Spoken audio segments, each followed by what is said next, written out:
الحمدللہ رب العالمین والصلاة والسلام علی سید الانبیاء والمرسلین اما بعد فاعوذ باللہ من الشیطان الرجیم بسم اللہ الرحمن الرحیم۔ پیارے محترم، ہم سیکھیں گے عالم برزخ کیا ہے۔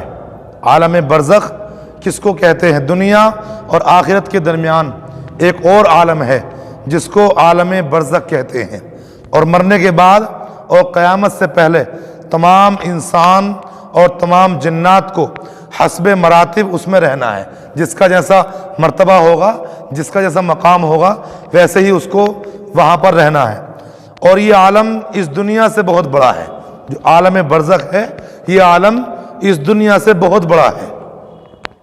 دنیا کے ساتھ برزخ کو وہی نسبت ہے جو ماں کے پیٹ کے ساتھ دنیا کو ہے، یعنی ماں کے پیٹ کے بعد میں بچہ دنیا میں آتا ہے اور دنیا سے جو ہے عالم برزخ میں جاتا ہے۔ برزخ میں کسی کو آرام ہے اور کسی کو تکلیف ہے۔ جس کا جیسا مقام ہوگا ویسے ہی اس کا وہاں پر اس کی جگہ ہوگی۔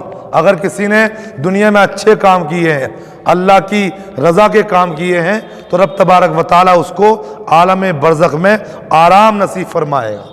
اور اگر کسی نے برے کام کیے ہیں، نمازیں چھوڑی، جھوٹ بولا، شرابیں پی، ماں باپ کا دل دکھایا، کسی کی حق تلفی کی، حرام روزی کمائی، تو اگر گناہ کیے ہیں، اللہ کی نافرمانی میں وقت گزارا ہے، تو پھر اس کا انجام وہاں پر بھی برا ہوگا۔ ہر شخص کی جتنی زندگی مقرر ہے، اس میں نہ زیادتی ہو سکتی ہے اور نہ کمی ہو سکتی ہے۔ جب زندگی کا وقت پورا ہو جاتا ہے، اس وقت حضرت عزرائیل علیہ السلام یعنی ملک الموت حضرت عزرائیل علیہ السلام روح قبض کرنے کے لیے آ جاتے ہیں، اور اس شخص کے داہنے بائیں جہاں تک نگاہ جاتی ہے، فرشتے ہی فرشتے اس کو دکھائی دیتے ہیں۔ مسلمان کے پاس رحمت کے فرشتے ہوتے ہیں اور کافر کے پاس عذاب کے فرشتے ہوتے ہیں۔ آتے سب کے پاس ہیں، لیکن فرق یہ ہے کہ جو مسلمان ہے، جس نے ایمان پر زندگی گزاری ہے، اس کے پاس میں رحمت کے فرشتے ہوتے ہیں، اور کافر کے پاس میں عذاب کے فرشتے ہوتے ہیں۔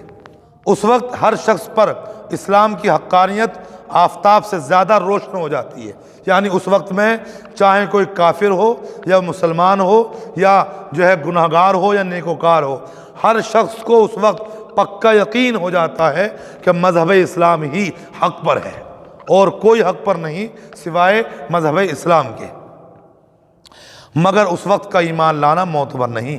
اگر کوئی کافر اس وقت میں ایمان لاتا ہے، جب وہ چاروں طرف فرشتوں کو دیکھتا ہے، جہاں تک اس کی نظر جاتی ہے فرشتوں کو دیکھتا ہے، اس وقت میں جب اس کے سامنے اسلام کی حقانیت ظاہر ہوتی ہے، اب وہ اس وقت ایمان تو لاتا ہے، لیکن اس وقت کا ایمان قابل قبول نہیں ہوتا ہے۔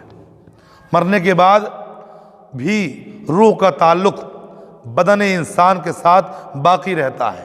انسان کا اگر انتقال بھی ہو جائے تو اس کی روح کا تعلق اس کے جسم سے رہتا ہے۔ اگرچہ روح بدن سے جدا ہو گئی، مگر بدن پر جو گزرے گی اس کو روح بھی محسوس کرے گی۔ اگر عذاب ہے تو روح کو بھی عذاب ہوگا، اگر ثواب ہے، اللہ تبارک و تعالیٰ کی رحمت برس رہی ہے، تو روح کو بھی اس کا فیض حاصل ہو جائے گا۔ جس طرح حیات دنیا میں ہوتی ہے، دنیا میں جیسے انسان رہتے تھے، اگر ہاتھ میں چوٹ لگی تو جسم پر بھی تکلیف ہوئی اور روح پر بھی تکلیف ہوئی، تو ایسے ہی مرنے کے بعد بھی عالم برزخ میں عذاب ہو یا ثواب ہو، یا تو ہمیں اللہ کی رحمت ہمارے اوپر برسے تو اس کا فیض ملے گا، اور اگر اللہ کا عذاب برسے گا تو اس کی تکلیف بھی روح تک پہنچے گی۔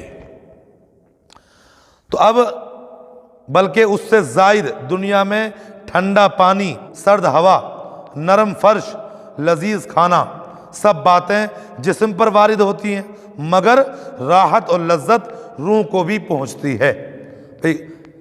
جیسے دنیا میں ہم ٹھنڈا پانی پئیں، یا ٹھنڈی ہوا چلے، یا لذیذ یعنی اچھا کھانا ہو، یا یہ سب باتیں جو ہیں یہ جسم محسوس کرتا ہے، لیکن اس کی روح کو بھی اس کا احساس ہوتا ہے۔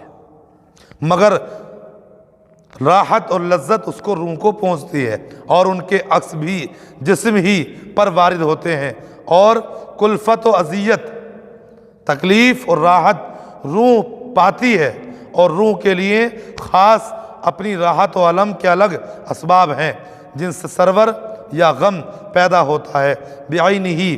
یہی سب حالتیں برزخ میں بھی ہوتی ہیں، جیسے دنیا میں آدمی پر جو حالتیں ہوتی ہیں